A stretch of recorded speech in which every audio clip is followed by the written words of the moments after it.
Good morning from Vienna and welcome to our social media corner. My name is Diana and I'm the social media manager at IAEA. 2021 marks 10 years since the Fukushima-Daiichi nuclear power plant accident. Following the accident, the IAEA, alongside the nuclear community, worked to promote and ensure that safety was further enhanced at nuclear facilities around the world.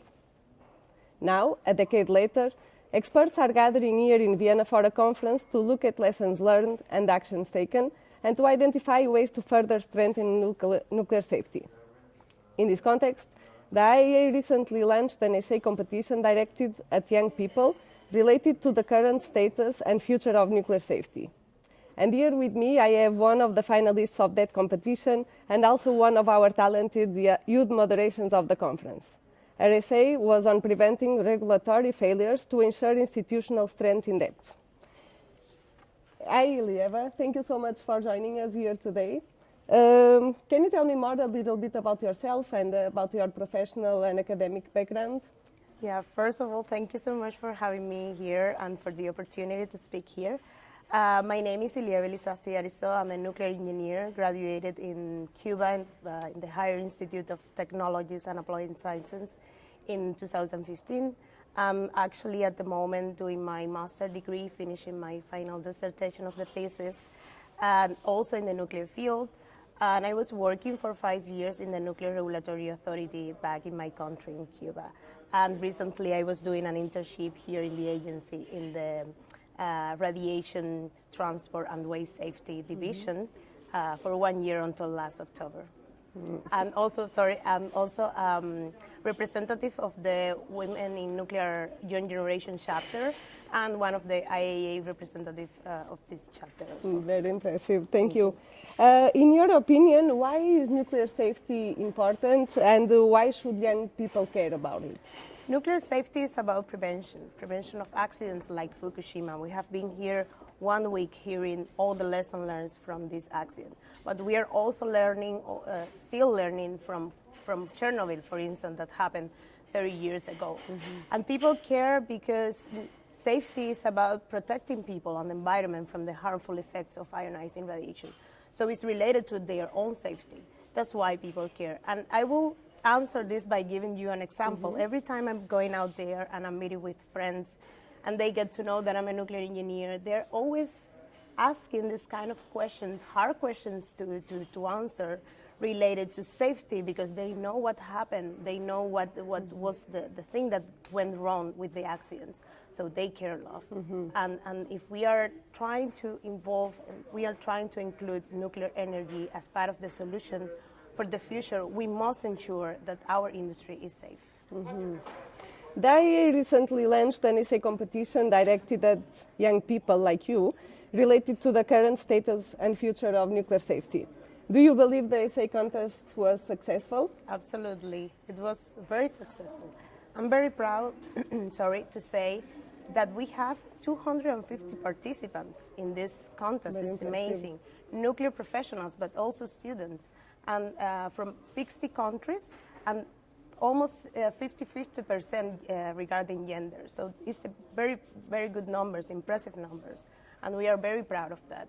And also from the panel yesterday, we saw that how young people are committed, how young people are engaged. We want to talk about nuclear. We know about what happened in the past, and we don't want that to happen again. That's why people are so committed and engaged nowadays, and I'm very proud to see that. So I think this essay competition was a demonstration of this kind of things.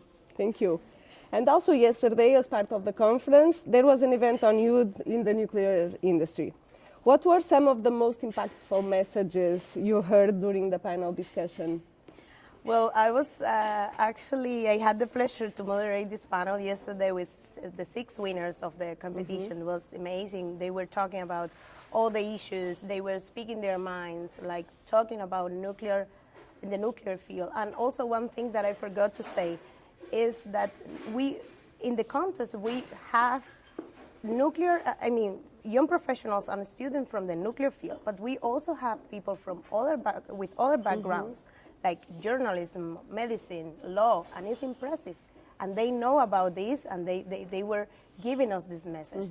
And after the panel, we had the opportunity to split our group into two, and then we were discussing about topics that we want to highlight from this conference, and it was really awesome. Of course, we talk about the importance of having nuclear as part of the solution. And we have seen young people doing that in Glasgow these 2 weeks. It's impressive. And we talk about the generational gap that we have. We know that we have this generational gap. We want to fill it, and we want to contribute with our work, and we want to contribute to pushing people to pursue careers in the nuclear field, because we know that for the future we will need that. We will need people qualified. We will need people in this kind of careers and in the nuclear field in general. Very good, thank you. And after participating in the conference and essay competition, has your perception or understanding of nuclear safety changed in any way? I won't say change, but I would say improve. In my case, I have been working in the field for many years already. But every time you are attending one congress like this, or one event, you are realizing how important is the work that you do. It's incredible, and we are still learning, and we are going to learn, I'm pretty sure not from accidents, but from incidents or whatever it happens. And this sharing, this networking that we are doing, it's very amazing.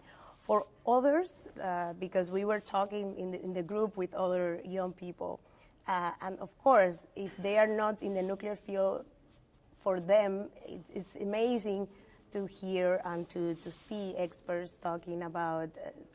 It's amazing how safe is our industry, but we are still working for making safer. And for them, it was a really good thing to learn. And also about communication, and I want to emphasize this, something that is very important, and we highlighted in the panel, is like we have the tools, we have the content that we want to share, but we have to look for a way to share it in the way that young people consume this. And we want to work on that, and we want to contribute on that, because it's our future, and it's we are the one knowing how to use this technology, so it's our duty. Thank you. Now a last question for you. How do you believe the youth community can best support the international community on issues like nuclear safety in the future? Well, I have mentioned already part of this answer. I think first we have to be given the opportunity to speak, and this is demonstrating that we have the opportunity, and the IAEA is always giving us the opportunity to speak, giving us like a seat and involving us in the decision-making process. It's not just hearing us, but giving us a real opportunity to be part of the decision-making process. And I'm very, very glad of that. We can contribute in many ways.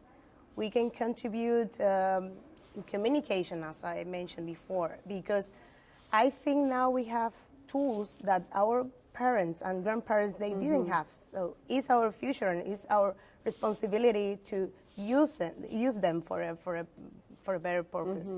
And yeah, of course, events like that demonstrate that we can do it. We can do it, and we can speak, and we can go out there and try to convince people to pursue careers in nuclear, and demonstrate that this is our future, and it's part of our future if we want to reach our goals regarding climate change. Thank you so much, Ilieva. It was really nice speaking to you today. Thank you. Thank you so much. We'll be back tomorrow, last day of the conference, for another live, this time with IAEA Director General Rafael Mariano Grossi. Until then, follow us on social media to learn more about this conference on lessons learned from the Fukushima-Daiichi nuclear power plants, so we can further strengthen nuclear safety around the world. We'll see you tomorrow. Thank you, Ilieva. Thank you.